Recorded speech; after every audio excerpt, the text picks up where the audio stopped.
বাংলাদেশের মানুষ জানে, বাংলাদেশের মাটি জানে, বাংলাদেশের আকাশ জানে, বাতাস জানে, ভোট দিলেই বিএনপি ক্ষমতা আসবে।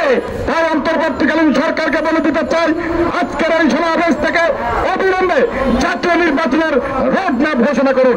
কিরে ভাই, যুক্তি কথা, আপনি ভোটের কথা শুনলে হাসিনার মতন সেইটা উঠেন কেন?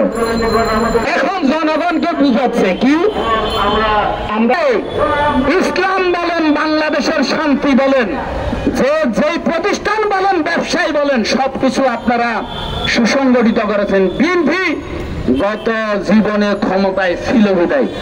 বিএনপি যখন ক্ষমতায় ছিল, আমার প্রতিষ্ঠান, আপনার প্রতিষ্ঠান, ব্যবসা বলেন, বাণিজ্য বলেন, ইসলাম প্রচার বলেন, সবকিছু ধ্বংস করে দিচ্ছে শেখ হাসিনা এসে। এখন আপনারা বিএনপির বিরুদ্ধে বিভিন্ন কথাবার্তা বলছে। আরে ভাই, স্বামী স্ত্রীর মধ্যে তো ঘরের ভিতরে ঝগড়াঝাটি হয়। এই 20 কোটি মানুষের দেশে, ঢাকা শহরের এই গত 5টি মাস এই তত্ত্বাবধায়ক অন্তর্বর্তীকালীন সরকার একটা গলিরও আইন শৃঙ্খলা কোনোভাবে ঠিক করতে পারে নাই। তাদের একটি উদাহরণ নাই যে আমরা আইন শৃঙ্খলা সুন্দরভাবে আপনার প্রতিষ্ঠিত করেছি, এই দিক দিয়ে আইন শৃঙ্খলার উন্নতি হয়েছে, এটা কোনো কিছু করতে পারে নাই। এটা করতে পারবে একমাত্র যারা ভোটে নির্বাচিত হবে, জনগণের প্রতিনিধিত্ব করবে, তারা ছাড়া আর কেউ হতে পারে। অর্থাৎ বাংলাদেশ জাতীয়তাবাদী দল বিএনপি ভোট দিলে বিএনপি ক্ষমতা আসবে। আপনি ঘরের ভিতরে বালিশে যখন মাথা রাখেন তখনও বলতে হয়, আপনাকে মনে মনে বলতে হয়।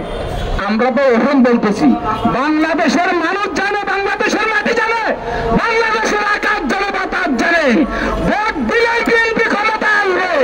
আপনারা যতই কিছু বলেন না কেন বিএনপির বিরুদ্ধে, আমি বলবো যা বলেছেন লজ্জার কোনো কারণ নাই, যা বলেছেন অসুবিধা নাই। আপনারা আসেন, বিএনপির বিরুদ্ধে কোনো অপপ্রচার না করে, যেহেতু বাংলাদেশ জাতীয়তাবাদী দল বিএনপি আগামী দিনে নির্বাচনে ক্ষমতায় আসবে, অতএব সেই দলকে কিভাবে ক্ষমতায় এনে আপনার দ্রুত একটা নির্বাচনের মাধ্যমে ক্ষমতায় এনে এই রাষ্ট্রের যে যন্ত্র ধ্বংস হয়ে গেছে সেটা উন্নয়ন কিভাবে করতে হয় সেই আশাবাদ ব্যক্ত করে। আর হাসিনা যেহেতু এই দেশে কবর রচিত হয়েছে, আওয়ামী লীগের কবর রচিত হয়েছে, যেহেতু ভারতের সাথে স্বামী স্ত্রীর সম্পর্ক, সে ত্রিপুরা, আমাদের ত্রিপুরা আর যে আসাম, যে আমাদের আরেকটা মানচিত্র জায়গা দখল করে রেখেছে, মোদী বা ভারতীয় লোকদেরকে বলবো তাকে সেখানে প্রতিষ্ঠিত করা হোক। ধন্যবাদ সকল, অসংখ্য ধন্যবাদ। আমরা দেখেছি অন্তর্বর্তীকালীন সরকার জুলাই ঘোষণাপত্র সামনে রেখে যে মিটিং করেছে, আলোচনা করেছে, প্রধান উপদেষ্টা বলেছে আমরা আজকের মিটিং দেখেছি, জাতিকে দেখিয়ে দিতে চাই, বিশ্বকে দেখিয়ে দিতে চাই আমরা বিভক্ত হইনি, আমরা ঐক্যবদ্ধ আছি। আসলে নির্বাচন যত দেরি হবে, নির্বাচন দিতে যত বিলম্বিত করা হবে, ততই এই জাতি বিভক্ত হতে হতে ফাটল ধরা শুরু হয়ে যাবে। তাই অন্তর্বর্তীকালীন সরকারকে বলে দিতে চাই, আজকের এই সমাবেশ থেকে অবিলম্বে জাতীয় নির্বাচনের রোডম্যাপ ঘোষণা করুন।